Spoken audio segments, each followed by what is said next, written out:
Hola, bienvenidos a un episodio más de Elemental, el show de pensamiento matemático. No puede ser, ¿eh? No puede ser. Hey, ¿pero qué pasa? ¿Todo bien? Es mi tía otra vez mandando montones de videos de conspiraciones al chat familiar. No puede ser, de verdad. Ay, Ernesto, me asustaste horrible. Todos tenemos una tía que manda mensajes catastróficos. ¿Y ahora de qué se trata? ¿Videos reales de duendes o hadas? ¿El charlatán que dice predecir terremotos? ¿Los terraplanistas? Uf, no. Por lo visto esta vez es algo nuevo, ¿eh? Videos de gente lo más rara, como con tono de mentira para negar uno de las mayores hazañas del Homo sapiens, el viaje a la luna, ¿crees? Sí. Están apareciendo por montones. A lo mejor es porque en 2019 se cumplieron 50 años de la histórica primera visita a nuestro querido satélite y bueno, se pusieron lunáticos. Súper lunáticos. Mira nada más esta joya. ¿Ves? La luna no existe, es una proyección de la Matrix que nos controla. ¿De dónde sacará mi tío estas cosas? Ya no sé qué hacer con ella, de verdad. Tengo una idea. ¿Por qué no le llamas y le dices que ponga el programa? Seguro cuando escuche a nuestros especialistas va a cambiar de opinión. Qué buena idea, elemental, amiga, ¿eh? Ay, la luna, nuestra compañera celeste. ¿Cuántas historias e hipótesis hemos hecho para tratar de explicar su origen y destino? ¿De qué está hecha? ¿Cómo y cuándo se formó? ¿Cómo influye sobre la Tierra? Bueno, tía, ya deja el teléfono y prenda elemental. Vamos a hablar sobre la luna. Nuestro primer invitado nos explicará todo. Tía. Hola, ¿qué tal? Estamos con el doctor Daniel Flores del Instituto de Astronomía de la Universidad Nacional Autónoma de México. Doctor Flores, ¿cómo está? Hola, buen día. Pues muy bien. Estamos en esta cuestión de la pandemia, pero pues trabajando. Trabajando, y es un honor para nosotros tenerlo aquí. Mi primera pregunta, doctor Flores, es ¿cómo se formó la luna? Bueno, se formó, hay varias hipótesis, pero hay que pensar que el sistema solar se formó de la contracción de una nube molecular. Esta nube molecular, al ir contrayéndose, se formó un disco y dentro de ese disco gradualmente se fueron formando los planetas y en el centro el Sol. Entonces, posiblemente la Luna pudo haberse creado junto con la Tierra, formando un sistema binario, algo parecido a lo que pasaría con Júpiter y sus pequeños satélites. Pero hay otras hipótesis en el cual, digamos, se piensa que la Luna, al estar formándose cerca de la Tierra, llegó casi como una captura, o sea, llegó un momento determinado que al pasar cerca de la Tierra quedó capturado por la fuerza de gravedad de la Tierra. La otra es que al estar formándose la Tierra hubo una gran colisión con un objeto del tamaño de Marte y que al chocar con la Tierra hubo un gran cataclismo y se formó el sistema Tierra-Luna. Hay otras hipótesis más, pero estas son las más relevantes y hay que considerar que la edad de la Tierra y de la Luna son más o menos similares, del orden de 4.500 millones de años. Ok, y este sistema binario, ¿no? De la interacción Tierra-Luna, ¿qué tanto afecta la Luna sobre la Tierra en cuestiones de la fuerza de gravedad que existe en la Tierra? Claro, o sea, obviamente la interacción Tierra-Luna es permanente, es constante, y la fuerza de atracción gravitatoria crea un campo gravitacional. Este campo o esta fuerza gravitatoria produce las mareas en la Tierra. Nosotros como seres vivos que vivimos en la Tierra y somos producto de la evolución de la materia en el sistema solar, también nosotros sentimos esta acción gravitatoria de la Luna. Claro. Doctor Flores, siempre le he querido preguntar esto. ¿Por qué siempre sentimos que vemos la misma cara de la Luna siempre que vemos a la Luna? Sí, es muy interesante la pregunta. Nosotros vemos la misma cara de la Luna porque la rotación de la Luna es la misma que su traslación alrededor de la Tierra. Y eso es producto de los millones de años de interacción entre la Tierra y la Luna. Ah, claro, entonces como se va moviendo alrededor de la Tierra al mismo tiempo que va rotando siempre, como pareciera que siempre estamos viendo la misma cara, ¿no? Claro, y tenemos la idea de que la Luna no rota, no. O sea, rota al mismo tiempo que su traslación en torno a la Tierra. Ah, qué interesante. ¿Cuál es la distancia de la Luna con la Tierra y cómo es que ustedes la miden? Bueno, hay muchos métodos para medirla. Quizá uno de los más novedosos surgen a partir de la llegada de los astronautas a la Luna, que dejan ahí una pantalla y con rayos láser constantemente se está midiendo la distancia entre la Tierra y la Luna. Y también hay otros métodos de radar y otros métodos de emisión de luz y reflexión en la superficie de la Luna. Pero debemos considerar que la órbita de la Luna en torno a la Tierra es una elipse y tiene una distancia máxima del orden de 4.004 kilómetros. Tiene una distancia mínima del orden de 360.000 kilómetros. La diferencia entre el máximo y el mínimo de distancia es del orden de 45.000 kilómetros aproximadamente, pero es suficiente para sentir la acción gravitatoria como en las mareas. Ah, interesante. Cuando nosotros vemos las fotografías o las caricaturas de la Luna, la primera característica que siempre ponen son los cráteres, ¿no? Que tiene la Luna. ¿Cómo se forman estos cráteres en la Luna? Es muy interesante.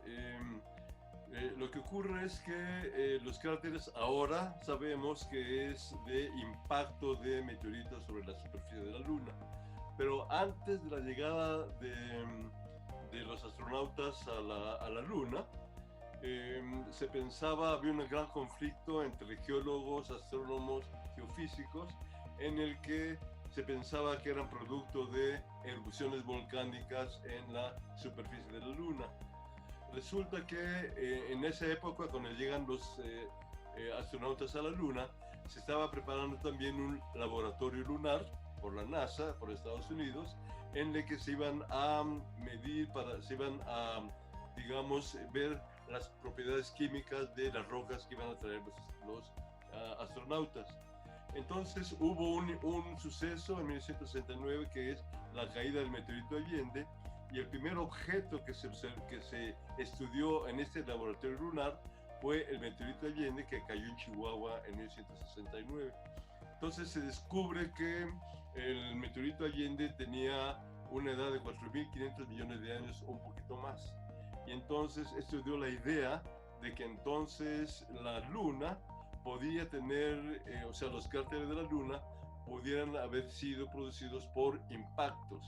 Y gradualmente se ha entendido más la edad de la Luna, las propiedades de la superficie de la Luna, se han analizado esas rocas, y entonces la conclusión es que los cráteres se forman por impactos de rocas que caen en la superficie de la Luna. Qué interesante. Vemos también fotografías de cuando llegó el hombre a la Luna, ¿no? Y vemos a este astronauta, es muy famosa esta imagen. ¿Cómo es la fuerza de gravedad ahí en la Luna? Pues la fuerza, al observar el brinco de los astronautas, es un brinco largo. Entonces, desde el punto de vista de la física, desde el punto de vista de la interacción gravitatoria, la fuerza de gravedad de la Luna es más o menos 2/10 de la fuerza de gravedad de la Tierra. Entonces, esa es la razón por la cual los astronautas pueden brincar grandes distancias en la Luna. Así es. Pues qué interesante todo lo que nos platica, doctor Flores. Muchas gracias por su tiempo y nosotros continuamos en Jóvenes en TV. La Luna es, junto al Sol, el objeto celeste que más ha cautivado al ser humano. Pues cómo no, si es tan bonita. ¿Quién sabe quién habrá sido el primero en fantasear con visitarla y explorarla, no? Ay, es difícil saberlo con certeza, pero seguro ocurrió hace muchísimo tiempo. La Luna nos fascina de tal manera que le hemos dedicado desde poesías, canciones hasta artículos científicos. Elemental. Y entre el montón de relatos escritos que hablan sobre la exploración lunar, hay uno que es mi favorito desde que era niña. Se llama De la Tierra a la Luna y fue escrito en 1865 por el gran novelista francés Julio Verne. Uy, se ve bien buena onda, don Julio, ¿eh? Pero ¿por qué dices que es tu relato lunar favorito? Porque varias de sus descripciones de aquel viaje fantástico son tan acertadas que parece que estuviésemos leyendo la narración de una misión actual. Y eso que fue escrito casi 100 años antes de la llegada del Apolo a la Luna. Uy, órale, suena como una profecía.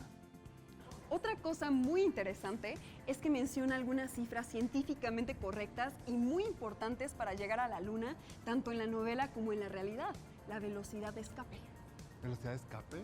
Pues ¿quién nos iba persiguiendo? ¿Por qué tanta prisa, Dimara? Vamos con un experto para que nos explique y nos cuente más sobre este interesante tema. Hola, ¿qué tal? Estamos con el doctor Alejandro Fara del Instituto de Astronomía y del Programa Espacial Universitario de la Universidad Nacional Autónoma de México. Alejandro, ¿cómo estás?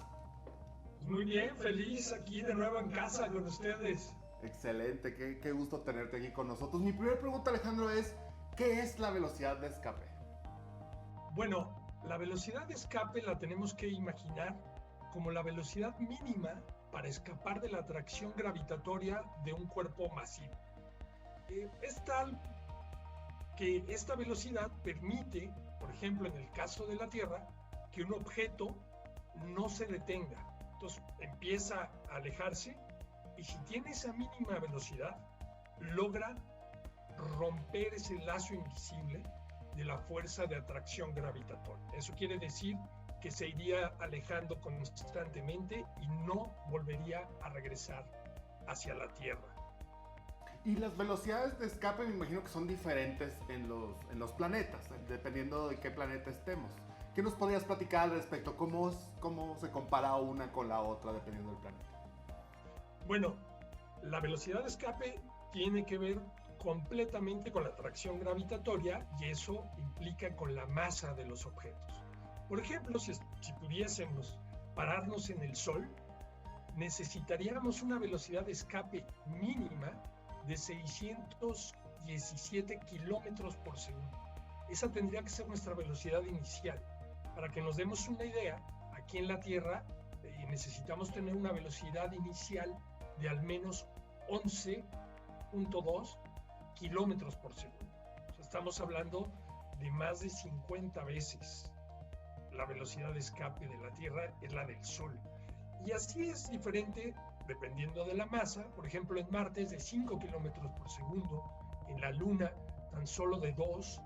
Y bueno, si así vamos extrapolando la masa del objeto, resulta que, por ejemplo, en un agujero negro, ya cuando uno está en el horizonte de eventos, pues la velocidad de escape es superior a la de la luz. Y justo por eso no sale ni siquiera la luz de los agujeros negros. ¡Wow! ¡Qué interesante! ¿Qué pensamiento matemático, qué matemáticas hay de por medio a la hora de calcular estas velocidades de escape? Bueno, un genio, estamos hablando de genios todo el tiempo, Isaac Newton, él desarrolló por primera vez esta ecuación de la atracción gravitatoria. Si nosotros agarramos esa ecuación y la igualamos con el peso, por la masa, por la gravedad de una persona, las equiparamos, hacemos algunos despejes matemáticos y después tomamos la velocidad, la energía cinética, la fórmula, y las comparamos, es ahí donde viene la velocidad de escape mínima de los cuerpos. Al hacer el despeje, incluyendo las masas de los dos objetos, podemos lograr calcular esta velocidad de escape. Que bueno, lo repito, en el caso de la Tierra, para cualquier persona que esté parada en ella y quiera salir, pues tendría que brincar mínimo a una velocidad de 11 kilómetros por segundo. Exactamente. ¿A quién se le atribuye la velocidad de escape? Es decir, ¿quién fue el que la postuló por primera vez? Bueno, Newton desarrolló, como ya sabemos en esa historia ficticia de la manzana que cae de un árbol y le pega en la cabeza a Newton y que se le ocurre la famosa ecuación de la gravedad. Bueno, justo de ahí es de donde se desarrolla todo esto. E incluso él mismo, Isaac Newton, desarrolló por primera vez estos cálculos. Y es interesante mencionarlo que otros grandes de la historia, por ejemplo, Julio Verne, desarrolló sus historias fantásticas del viaje a la Luna con esos desarrollos matemáticos que Newton hizo. Y por eso, bueno, es una de las ecuaciones también más importantes de la historia. Oye, Alejandro, cuando me dijeron que te iba a entrevistar, dije, esta pregunta muero por hacérsela. Si tú tuvieras solamente que escoger una ecuación para calcular un viaje a la Luna, ¿cuál sería tu favorita? ¿Cuál escogerías y por qué? Bueno, inmediatamente yo preguntaría si puedo llevar calculadora, porque para viajar a la Luna los cálculos son muchísimos. Y aparte, los tienes que hacer muy rápido. Un error y te desvías de órbita y sales pues, hacia otro lugar. Y justo la ecuación que yo utilizaría sí es definitivamente la ecuación de la fuerza de atracción gravitatoria. Gracias a esa ecuación de manera vectorial y incluyendo las direcciones en las que se mueven los objetos, sería la manera en que podríamos llegar a la Luna. De otra manera, nos seguiríamos derecho hasta el infinito y más allá. Y al infinito y más allá suena como de ficción, porque mi siguiente pregunta es como, ¿quién crees que utilizaría esta ecuación en la ficción, en la ciencia ficción? Bueno, no nada más en la ficción se ha utilizado muchísimo esta ecuación, hay cientos de libros de ciencia ficción, pero también en la realidad es importantísima.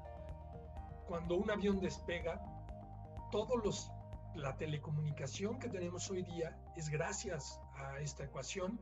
Y bueno, hay historias, por ejemplo, de que no calcularon bien el resultado de esta ecuación, y cuando subió un cohete a dejar un satélite, lo dejaron en una posición donde su velocidad no era lo suficiente para mantenerse en órbita y cayó hacia la Tierra. Miles de millones de dólares perdidos porque no calcularon bien una ecuación. Hay que poner ojo ahí, mucho ojo, mucha atención, ¿no? Por último, Alejandro, ¿a qué crees tú que huele la Luna? Bueno, hay muchas teorías que describen cómo se formó la Luna. La Luna dicen que es un pedazo de la Tierra y que nos está orbitando. Es una teoría. Y básicamente tiene los mismos componentes que aquí en la Tierra, con una diferencia: no hay atmósfera y por otro lado hay una fuerte interacción con el Sol. Y bueno, esto no lo digo yo, pero lo dicen los astronautas que han podido estar por ahí y que se impregnan del polvo lunar. Dicen que huele a pólvora. Huele a pólvora, exactamente. Alejandro, qué interesante lo que nos platicas. Muchísimas gracias por tu tiempo. Espero que nos volvamos a ver en otro programa. Y nosotros continuamos en Jóvenes en TV. O sea que podríamos considerar que los viajes espaciales son una batalla contra la gravedad. Si lo que quieres es abandonar un planeta, pues sí. Pero una vez en el espacio se puede utilizar a favor para ganar velocidad. Por lo que entendí entonces, la famosa velocidad de escape depende principalmente de la masa del cuerpo celeste en el que estemos, ¿verdad? Elemental, aunque en el caso de los planetas hay otro factor importante, la densidad de su atmósfera, que entre más grande es, funciona como un freno debido a la fricción. Eso explica tanta diferencia ¿De qué estás hablando? de las velocidades de escape. Mira, si para escapar del campo gravitatorio de la Tierra necesitamos alcanzar una velocidad de 11 kilómetros por segundo, en Marte es de 5 kilómetros por segundo y en la Luna baja hasta 2.4 kilómetros por segundo. Coincido con lo que dices. Y hablando de abandonar la Tierra, ese es precisamente el talón de Aquiles de la novela de Julio Verne. ¿Por qué? ¿Se equivocó en el cálculo? No. La velocidad de escape es correcta, pero la forma en que los personajes de la novela la alcanzan es imposible de utilizar sin hacer papilla a los astronautas. Ah, sí, el cañonzote gigantesco. Ese mero. Pero ¿cómo no iba a funcionar si es igual a lo que hacen los hombres bala en el círculo, pero a lo bestia? No precisamente. Si se intentara propulsar una nave espacial de la misma manera que se hace con una bala de cañón, el cuerpo de los tripulantes se vería sometido a la implacable fuerza de la gravedad. El cuerpo humano es capaz de resistir hasta unas 3 veces la fuerza de gravedad terrestre, lo que también se conoce como 3G. Una persona con mucho entrenamiento puede soportar hasta 5G durante unos segundos antes de desmayarse. A un par de decenas de peces, la gravedad terrestre, se presentarían daños irreversibles en varios órganos. ¿Y cuántas Gs alcanzan en una nave de estas balas? Agárrate, nada más y nada menos que unas 17,000 G. No, pues sí, papilla a los astronautas. No es lo mismo acelerar poco a poco hasta alcanzar la velocidad necesaria que hacerlo de golpe. Elemental. Ahí está la cuestión. La propulsión es clave para la exploración espacial. Vamos con nuestro tercer invitado para que nos cuente todo sobre la propulsión.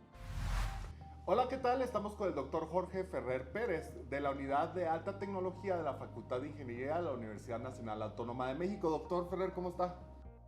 Muy bien, un gustazo estar el día de hoy con ustedes. Muchas gracias por la invitación. El gusto es nuestro. La primera pregunta es, ¿cómo ha evolucionado los sistemas de propulsión en la exploración espacial a través de los años? Claro, fíjate que nosotros podríamos remontarnos desde 1232 en que China descubrió la pólvora como uno de los elementos básicos para poder entender cómo fue la propulsión. Ellos pues elaboraron a través de la pólvora lo que son los primeros cohetes muy rudimentarios, tanto para esparcimiento como un arma. Y al pasar de los años, pues este principio se fue aplicando y evolucionando. Nos podemos referir mucho a lo que sería a inicios del siglo XX, donde personajes tanto de Estados Unidos como la extinta Unión Soviética y Alemania comenzaron a poner ciertos ladrillos para fabricar estos nuevos artefactos llamados cohetes. En particular en la Segunda Guerra Mundial fue un gran escenario donde los cohetes B1 y B2 que se utilizaron como armas fueron los primeros instrumentos elaborados para tal fin en la era moderna. Fueron la base para lo que fue el programa espacial de la NASA. También se ocuparon elementos para lo que fue el programa espacial soviético, ¿no? A partir de ahí, la cohetería moderna incorpora muchos de estos elementos para la parte de los grandes cohetes para poner satélites y también para desarrollar lo que es la propulsión para satélites o naves espaciales, que son estos vehículos que ya se encuentran allá arriba. Entonces, ha sido una evolución en estos últimos 100 años de mucha importancia para la exploración en el sentido de la propulsión. Y en la actualidad específicamente, ¿cómo son los sistemas de propulsión? Podemos tener, hay una división para poder entender los sistemas de propulsión, ¿no? El sistema de propulsión lo puedes dividir, depende del autor, en tres grandes ramas, ¿no? Lo que sería la propulsión a base de luz, que es la parte fotónica, la propulsión correspondiente a naves espaciales y la propulsión correspondiente a todo lo que son utilizar el viento solar. Entonces, yo me enfoco en la parte de naves espaciales, yo la puedo dividir entre térmica, eléctrica y nuclear, y a su vez, dependiendo del objeto que yo quiero propulsar o empujar, es el tipo de propulsión que yo voy a ocupar. Por ejemplo, para los cohetes, yo puedo tener propulsión usando combustible líquido, sólido o una combinación.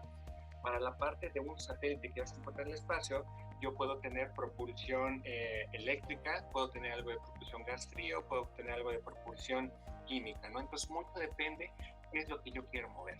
Y en base a eso, escoger la tecnología que nos va a ayudar. Y ahorita que hablamos un poco como del pasado y el presente, ¿cómo ves el futuro de los sistemas de propulsión? ¿Qué research, qué investigación se está haciendo al respecto? Fíjate que esta es una gran pregunta, incluso un documento que nos sirve mucho de guía para saber hacia dónde vamos es el famoso Taxonomy que publica NASA todos los años.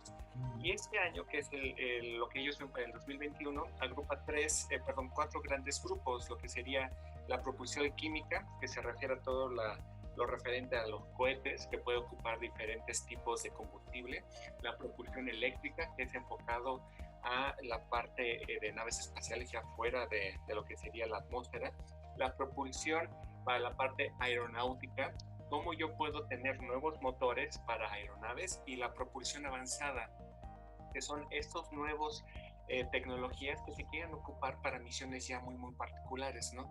Entre las que están, por ejemplo, las velas solares que les platicaba hace rato, propulsión térmica nuclear, etcétera, ¿no? Entonces, sí se ve unos avances notables en estas cuatro áreas. Súper bien. Y nosotros cuando vemos en la tele, ¿no? En las plataformas digitales, vemos los lanzamientos de los cohetes, ¿no? Siempre nos preguntamos, ¿cuánta energía se necesitará para combatir a la gravedad y poder salir? Claro. Hice un pequeño cálculo para ilustrar la cantidad de energía que necesitaríamos. Para la velocidad de escape, que es esta velocidad que nosotros debemos de superar para salir de la Tierra hacia el espacio, es más o menos de 11 kilómetros por segundo, más o menos, ¿no? Ahora, imagina el siguiente escenario. Tú tienes un autobús de pasajeros que pesa quizás 15 toneladas y que va viajando a 90 kilómetros por hora. Tienes energía como una cantidad de referencia. Ahora, imagínate un cohete de 750 toneladas con una velocidad de 11 kilómetros por segundo. Entonces, la energía que yo necesitaría para poner un cohete con su satélite en órbita sería equivalente a 10 millones de camiones. Entonces, eso nos da una excelente idea de qué tanta energía necesitarían. Ok, doctor Ferrer, ya sabemos la energía que necesitamos para salir al espacio. Y una vez que estamos en el espacio, ¿cómo funcionan ahí los sistemas de propulsión? Depende de la tecnología de propulsión que tú ocupes. Para entender lo que es la propulsión, por ejemplo, en tierra como un proceso físico, necesitamos tomar en cuenta que necesitamos de un combustible y de una cantidad de aire para realizar la llamada combustión. Y en base a eso, esta combustión va a revelar energía térmica que será usada para empujar el cohete hacia la atmósfera. Sin embargo, en el espacio no tenemos atmósfera, entonces necesitamos otro tipo de tecnología para poder hacer este empuje, ¿no? Claro. Para eso, por ejemplo, una de las ramas que tienen mayor desarrollo actualmente es la llamada propulsión eléctrica. La propulsión eléctrica es un fenómeno que ocurre cuando yo lanzo un gas como combustible, que este gas yo a través de procesos como lo que es emisión termiónica y atrapamiento de electrones en el camino del gas, lo que va a provocar es que yo desprende electrones de las últimas capas de este combustible, ¿no? Que es un gas inerte. Un gas inerte significa que si pasa por un campo eléctrico magnético no va a sentir nada, pasa como si nada. Al momento de yo quitarle estos pequeños electrones, el gas se ioniza y de esta manera yo ya lo puedo controlar a través de un campo eléctrico, ¿no? Entonces, con estos elementos yo lo que puedo hacer es, sin uso de esta combinación de aire y combustible, poder generar un empuje sobre el satélite o la nave espacial, que puede ser la Estación Espacial Internacional, o algún otro elemento para moverlo de un lugar a otro. Entonces, es importante reconocer que el fenómeno físico que necesito yo utilizar es diferente porque no tengo yo aire. Doctor Ferrer, si tuvieras que elegir solamente una ecuación para calcular el viaje a la Luna, ¿cuál sería tu favorita y por qué? Mira, todas las tecnologías de propulsión que se necesitarían para llegar a la Luna, estaríamos hablando de, necesitaríamos un cohete para poder llegar al espacio y después del espacio llegar cerca de la Luna. En ese sentido, todas estas diferentes opciones que tenemos están basadas en una ecuación que es la ecuación del cohete de Tsiolkovsky. Entonces yo elegiría esta ecuación porque es la base para entender la tecnología de propulsión. No importa en dónde estemos, no importa hacia dónde vamos, esta es la ecuación que en mi caso yo escogería. No por nada el astronauta Jim Lovell, del casi fallido Apolo 13, dijo aquello de: en presencia de la Luna, nadie mira las estrellas. Bonita frase para cerrar la lunática travesía del día de hoy, ¿eh? Pero antes díganos. ¿Ustedes a qué creen que huele la Luna? Bueno, en lo que lo piensan, a continuación está la invitación a ver un capítulo del programa Maestros. Hoy nada más y nada menos que con el testimonio de Alejandro Fara, entre otras cosas, el científico encargado de este programa. Por nada del mundo ni de la Luna se lo pierdan. Mañana nos encontramos aquí en el próximo episodio de Elemental.